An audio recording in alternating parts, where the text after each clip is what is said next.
cold weather continues today, and it seems like a lot of the ground is freezing up with ice, making it hazardous on the trails anyways.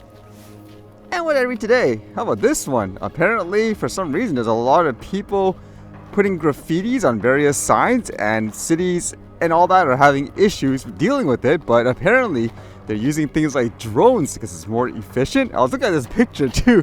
This isn't the US, but it says like what, a Vancouver, BC sign? I guess it's the highway. This one says, new graffiti battling drone deemed very effective in WSDOT report.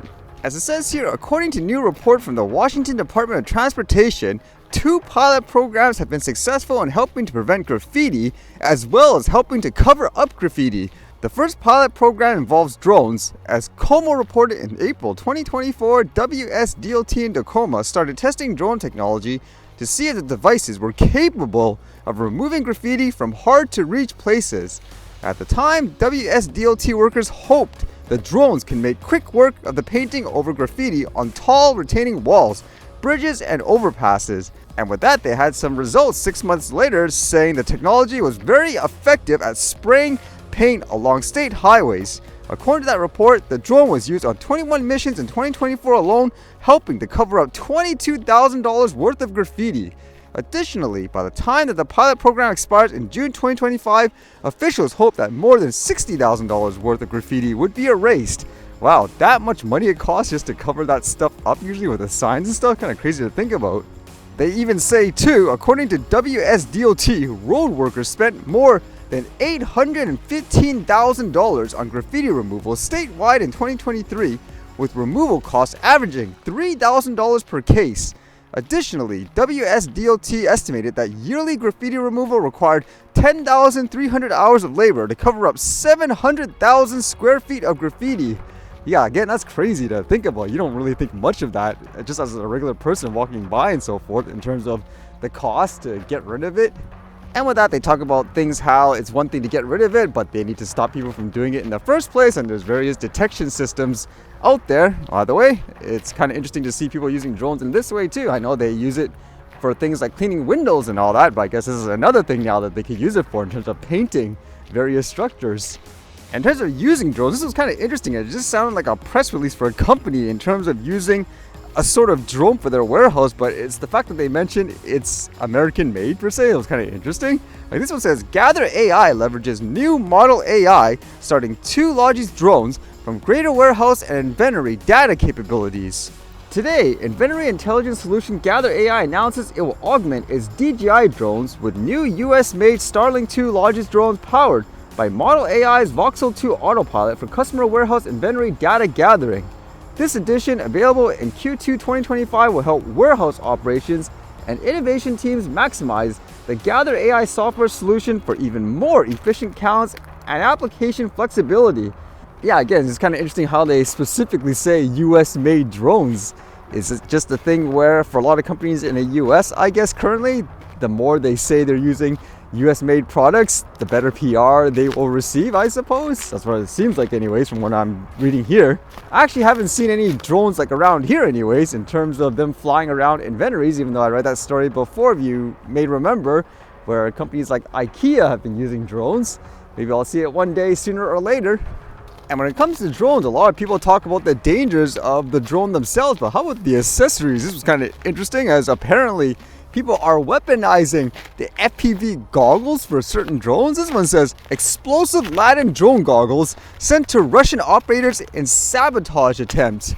I read something like this before, where people started putting all these bombs inside pagers, for example, and then when those people actually used it, brought it out and used it in the public, it started to explode. So I think this is kind of the same thing. It says the FPV goggles identified as Skyzone Cobra model were allegedly procured in China and sent in humanitarian aid packages by volunteers to Russia via the courier service SDEK. A similar method was reportedly used in a past sabotage operation targeting Hezbollah members, where modified pagers exploded simultaneously in Lebanon and Syria, killing at least 12 people and injuring thousands. That's the one that I read before. And it says Russian authorities have launched an investigation to determine where the sabotage occurred and who was responsible. And apparently there was some videos actually released online as well. It is the Skyzone Cobra FPV goggle, and it says there was a 10 to 15 gram plastic explosive, I guess, placed near the power button. So the assumption would be the person puts the goggles over their head and then they'll turn it on like what a lot of people would do, and the next thing you know, it will blow up. That was the intent, to my knowledge anyways. I guess nothing is safe when it comes to the drone world and war, huh?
Alright, see you guys later.